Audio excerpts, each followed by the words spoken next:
শুভ কাজটা করে নিলে হয় না? এই পূজা আচ্ছার দিনে তুই খুন খারাপি তো করবি খোকন? আরে মা, পূজাই তো সঠিক সময়। তুই ভাব, এত বড় একটা অনুষ্ঠান, এত লোক, এত ভিড়, তার মধ্যে দুটা মানুষ মরে গেলে কেউ টের তো পাবে লাই। যদি কেউ টের তো পায় তো খুনি বলবে সবাই। জগৎমা, জগৎমা, সরবটে জগৎমা, মোর তোকে একটা জরুরি কথা বলার আছে। বেশি হেয়ালি না করে বল, কি খবর? জগৎমা, মু জানতে পেরেছি যে ডালি দেখো, এই গ্রামের আর কেউ জানুক না জানুক, আমি তো জানি যে তুমি সধবা নও। আমাদের বিধবাদের এসব করার অধিকার নেই মা। সাবাস, মোদের তো লটারি লেগে গেল রে। কিন্তু এখন কিছু বলবি ক্লাই মিষ্টি? হ্যাঁ, পুজোটা আগে হতে দে, তারপর সঠিক সময় বোমটা ফাটাইতে হবে। ও ডাক্তারনি জানেও না ও চেঁচে এসে বাঘের গুহার মধ্যে ঢুকে তো পড়েছে। মোর লালনকে মোর হাত থেকে কেড়ে তো নিয়েছে, ওর সব কাজের ক্ষতি তো করে দিয়েছে। আজ ওর চরিত্র নিয়ে এমন ঝিনিমিনি খেলবো আমু, যাতে ওই গায়ে থাকা তো দূরের কথা, এই গায়ের কথা শুনলেও শিউরে তো ওঠে।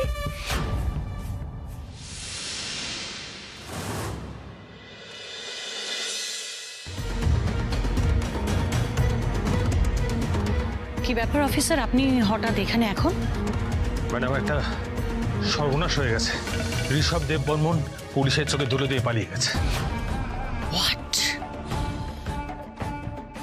আমরা পুরো শহর খুঁজে ওকে পাইনি। পাইনি মানেটা কি?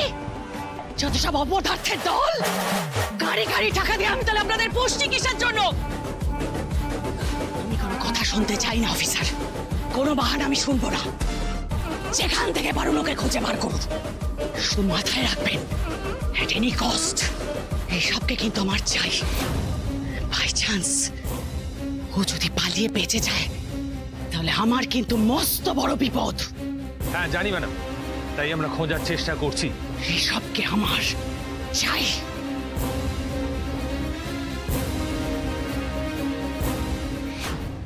তুমি যতই খোঁজাখুঁজি করো মালবিকা, ঋষভ এমন জায়গায় গেছে যেখান থেকে তুমি কোনোভাবে ঋষভকে খুঁজে নিয়ে আসতে পারবে না। কারণ আজ ঋষভ সব থেকে সুরক্ষিত জায়গায় আছে। সত্যি রে ভাইদা, বিশ্বাস করে আমি না ভাবতেই পারিনি তোকে এইভাবে আমার চোখের সামনে দাঁড়িয়ে থাকতে দেখবো। ব্যাপার কারা কি? এই ছোড়াটা আবার কি? ও মেয়ে, এই ছেলেটা কে গো? ওই দেখে তো মনে হচ্ছে তোমার বাড়ির আত্মীয়ই হবে। তা সে হঠাৎ নালনকে জড়িয়ে ধরে ওই বাইদা বাইদা কেন করছে? আদিককে তারা কিসে? আপনি ভাইদাকে লালন নামে ডাকছেন কেন? তবে কি ভাইদা এখানে ছদ্মনামে থাকছে? হ্যাঁ মানে ও লালনকে কাকে মুখ বলছে? ও বাচ্চাটাকে নিয়ে আমরা কলকাতায় গেছিলাম না, ওখানে গিয়ে ভদ্রলোকের সাথে দেখা হয়েছিল, আলাপ হয়েছিল। আমাদের চিকিৎসালয় নিয়ে যাওয়ার জন্য খুব সাহায্যটা করেছে। ওখানেই মোদের ভাব হয়ে গেছিল। কি ঠিক বলছি তো? হ্যাঁ একদম একদম। ও আসলে আমার দেওর, ওর নাম ঋষভ। ওই লালনের সাথে কলকাতায় গিয়ে আলাপ হয়েছিল। ঋষভ দাঁড়িয়ে আছো? বলছি লালনের সাথে তো তোমার আলাপ হলো, এবার এদিকে এসো। ও মানিক আর ও ফটিক, ওই লালনের বন্ধু। নমস্কার। এদিকটা এসো। উনি হলেন লক্ষ্মী মাসি, মানে চিত্রা মাসির যা, আর ও মিষ্টি ওনার মেয়ে। এদিকে এসো। ও গোপাল, ওই লক্ষ্মী মাসি আলাপ করালাম, ওনার ছেলে। নমস্কার। নমস্কার। এই আবার বাক্স প্যাটার্নে কেন হয়েছে? এও কি আবার এ বাড়িতে থাকবে নাকি? না না মাসি, ও কদিনের জন্য এসেছে। আমি কথা দিচ্ছি চলে যাবে খুব শিগগিরই। মরণ, বাড়িটা কি পুরো ধর্মশালা হয়ে গেছে নাকি গো? আর তোমাদের এই বাপ ভালোবাসা যদি হয়ে থাকে, তাহলে এবার মন্দিরের দিকে চলো, আর পরে গেলে আর পুজো দেওয়া যাবে না। ঠিক আছে, চলুন তাহলে। খামোকা পুজোতে দেরি হয়ে গেল, জীবনে আপদের আমার শেষ নেই। বলছি শোনো না ঋষভ, তুমি ফ্রেশ হয়ে নাও তাহলে। হ্যাঁ, তুই জামা কাপড় তো ছাড়তে চাইলে মোর ঘরে ছাড়তে পারিস। একটা হেল্প করো, ওকে একটুখানি কল ঘরটা দেখিয়ে দাও, ও তো চেনে না। হ্যাঁ নিশ্চয়ই নিশ্চয়ই, মোর নিয়ে যাচ্ছি। এই ওদিকে কলঘরটা আছে, আয় বটে আয় আয় হ্যাঁ চ, ওদিকে কলঘরটা আছে, ওদিকে ওদিকে। মোকে তো এখন ওয়ার যত্নটা নিতেই হবে, মোর হবুসালা বলে কথা। হ্যাঁ আমি আর তোমাদের জন্য অপেক্ষা করতে পারবো না, আমি বলে দিলাম। হ্যাঁ, এই তোমাদের যখন সময় হবে তোমরা এসো, আমি চললুম। চল তো।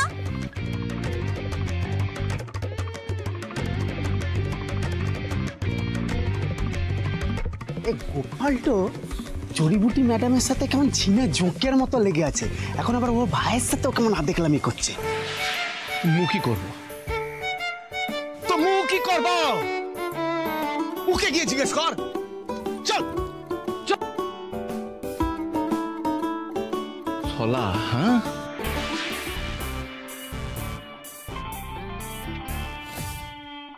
কেমন আছো?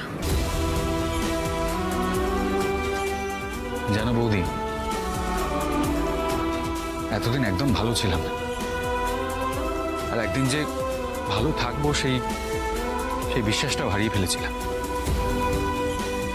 সমস্ত আশা জাস্ট হারিয়ে ফেলেছিলাম আমি। কিন্তু জানো, আজ যখন তোমাকে দেখলাম, ভাইটাকে দেখলাম, আজ আবার আমি সেই আশা ফিরে পেয়েছি। আজ আমি আবার ঈশ্বরকে বিশ্বাস করি, আর আমি এটাও বিশ্বাস করি যে আমরা সবাই একসাথে ভালো থাকবো। হ্যাঁ হ্যাঁ, আমরা ভালো থাকবো তো। আচ্ছা তুমি সোমেনদাকে ফোন করেছো? এখানে পৌঁছে গেছো সেটা বলে দাও, চিন্তা করবে তো। হ্যাঁ হ্যাঁ হ্যাঁ হ্যাঁ বৌদি, আমি এক্ষুনি ফোন করছি, ফোন করছি।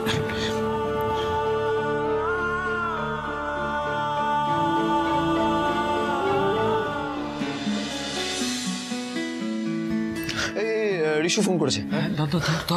হ্যাঁ ঋষু বলো। হ্যাঁ এই আমি ফুলরায় পৌঁছে গেছি। হ্যাঁ বৌদি আমার সাথে আছে। যাক বাবা, নিশ্চিন্ত হলাম। এই ঋষভ, বলছি রক্তিমের সঙ্গে দেখা হয়েছে তোমার? হ্যাঁ হ্যাঁ সোমেনদা, বিশ্বাস করো দেখা হয়েছে। বলছি ঋষু, রিকু কেমন আছে? ভালো আছে রে, ভালো আছে, কিন্তু নিজের ঢোলটা এমনভাবে পাল্টে নিয়েছে যে দেখে বোঝাই যাচ্ছে না এটাই সেই বিজনেসম্যান রক্তিম দেববর্মন। সোমেনদা, এই